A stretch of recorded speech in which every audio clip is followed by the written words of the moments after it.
The flying saucer, a 20th century mystery, cannot be ignored. The strange discs have been reported by sober Americans since 1947. Just what did these people see? Man has dreamt of flight, of conquering gravity from ancient times to the present. In imagination, he has traveled the skies in fantastic machines. 50 years ago, this flying saucer was an illustration for H.G. Wells' War of the Worlds. Are the flying saucers things of fantasy? Some say they're natural objects, meteors or bright stars, transformed by imagination into discs of mystery.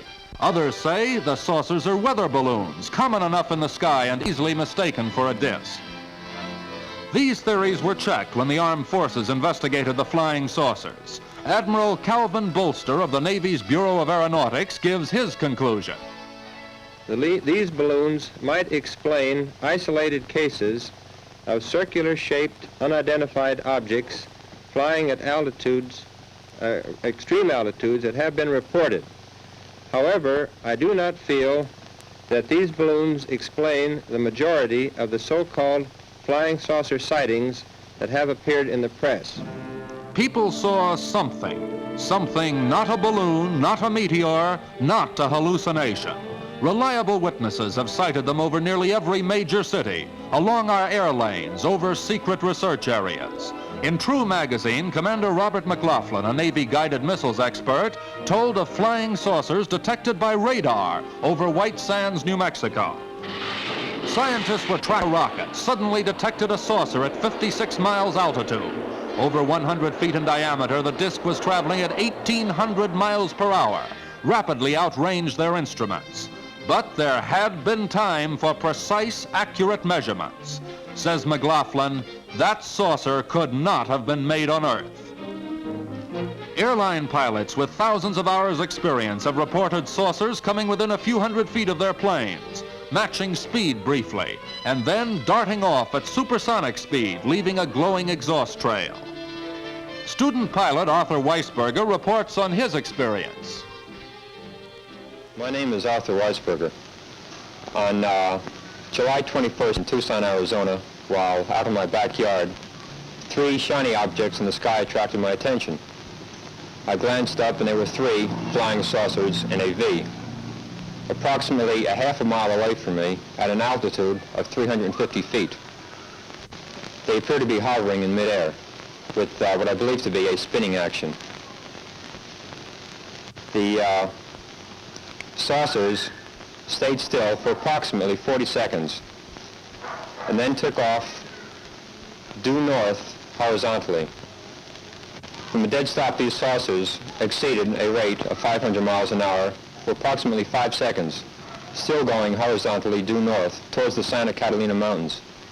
At the end of 5 seconds, they went at approximately 45 degrees straight, well, up.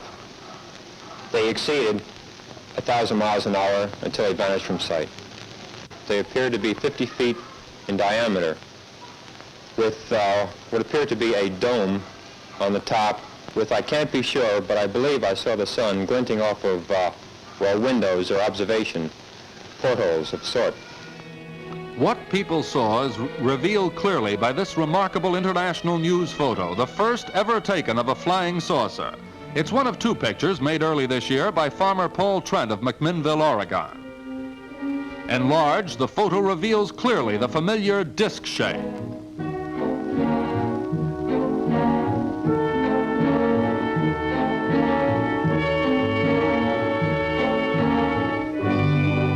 Trent was able to snap only 2 photos of the saucer. He estimates the size at about 20 or 30 feet. Says that from a near hovering position when first seen, it accelerated rapidly and vanished from sight in no time at all. Note the control tower in the center, referred to by Weisberger. This enlargement shows it to be vertical compared with the saucer's angle of flight.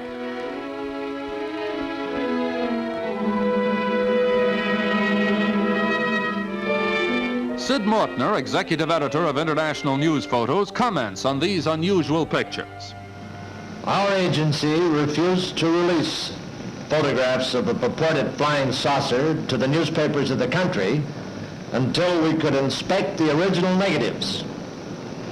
We now have the negatives in hand, and I can vouch for the fact that they have not been retouched or faked in any way, and that they are indeed actual photographs of a so-called flying saucer. Latest evidence in the saucer mystery are these exclusive motion picture films from Louisville, Kentucky, the first scenes ever made of a flying saucer.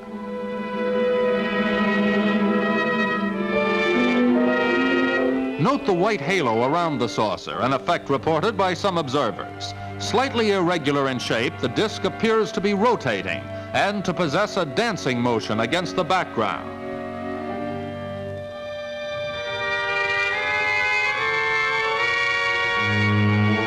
A staff cameraman of TV station WHAS was on routine assignment when he heard a loud whooshing sound overhead. Looking up, he saw the saucer hovering in the sky.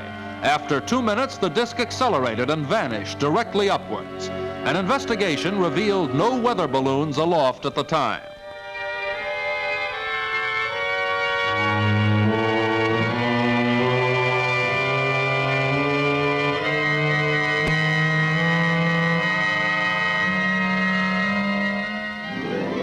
Are the saucers a U.S. secret weapon?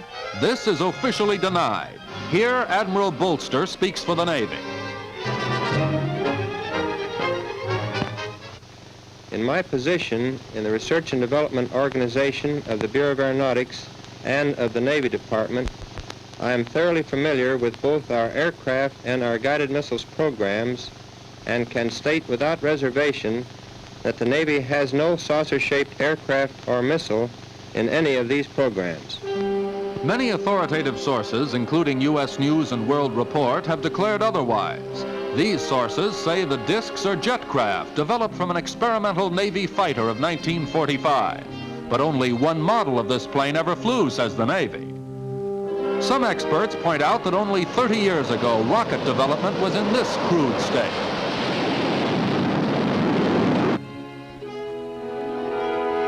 In 2 decades, German scientists developed these primitive rockets into the fearsome V-2.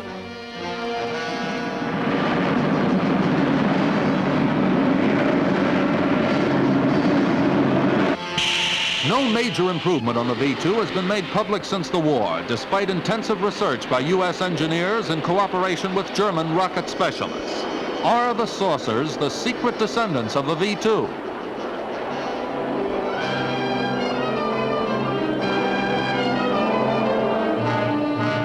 The author of this book, Annapolis-trained ex-Marine Major Donald Keyhoe, says the saucers are not from this earth, that they far outperform any craft that man can build today. After a 1 year's investigation, I believe that the flying saucers seen by veteran airline and Air Force pilots are objects from another planet. The Air Force itself has officially admitted that flying saucers exist. This statement appears in Project Saucer Case number 75. Not only that, the Air Force has officially analyzed the motives of possible visitors from space. Here is a direct quotation from the official report. Such a civilization might observe that on Earth we now have atomic bombs and are fast developing rockets. In the past history of mankind, they should be alarmed. We should therefore expect at this time above all to behold such visitations. Agreeing with Keyhoe is Commander McLaughlin. From his observations, we the people constructed this model of a flying saucer as it might appear in interplanetary space.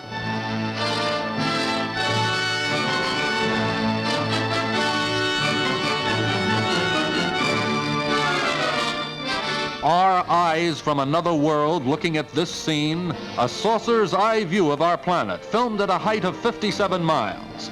These scenes were made from a remote control Army rocket.